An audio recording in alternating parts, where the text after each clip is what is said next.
I'm here to tell you right now, this LSU basketball program is in a lot of hurt. This LSU basketball program is going nowhere soon, nowhere quick. Here's a guy after 4 seasons talking about Trent Johnson, Mr. Excitement, Mr. Personality. Yeah, let him come into my home and try to recruit one of my sons. Oh, I'm sorry, Trent, you're still here. Can I get you something? Hey, look, this LSU basketball program is getting ready to crash and burn. So, hey, you know what they say? You gotta practice safe sex, and you gotta practice safe pulling for the LSU basketball team, because I think it's crashing and burning the program. So I want to pick me up one of these son of a buggers. All right, so next season when everybody says, well, they getting ready to win now, with what? The same group of players that they had this year, went 7-9 in conference play, that lost 5 out of their last 6 games? Are you kidding me? The same team that got beat by 20 by the Oregon Ducks?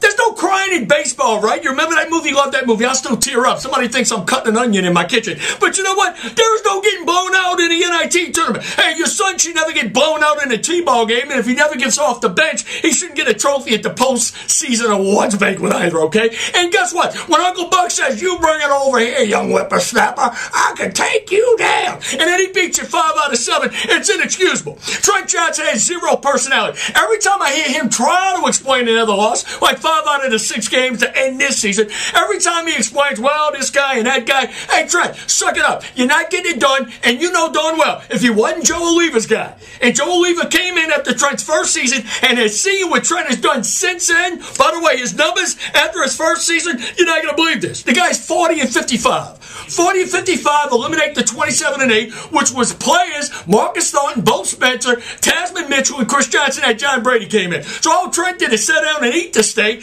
eat the lobster tail, and then get up, and now he's got to cook the meal. Well, since he's been able to cook that meal for 3 seasons, LSU basketball stinks. I got to be careful here, because you may be watching this via maybe with the kids.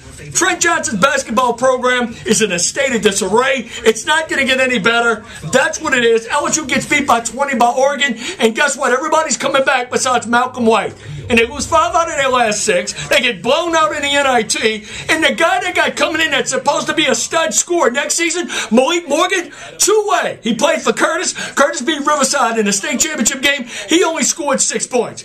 Man, I yearn for the days when it was exciting when Selection Sunday came. I yearn for the days when the Pete Maravich Assembly Center was rocking. Go to a game at the Pete Maravich Assembly Center now, you think your 13-year-old is having a slumber party. Everybody's night-night. The next time I go to the Maravich Assembly Center, I want one of the security personnel people, or the guys sweeping the floors at the end of the game, picking up the nachos that were uneaten, picking up the salt popcorn all over the floor. I want him to wake me up so I can run to Mary Lee's, because it must have been a sleepover. I'll miss the excitement, and I can pick up a dozen donuts for Trent and his assistant coaches and everybody that's got this program where it is now. It's in a state of poo-poo, and I'm fed up with it. Plus, your child's step will arrive with a super secret surprise inside.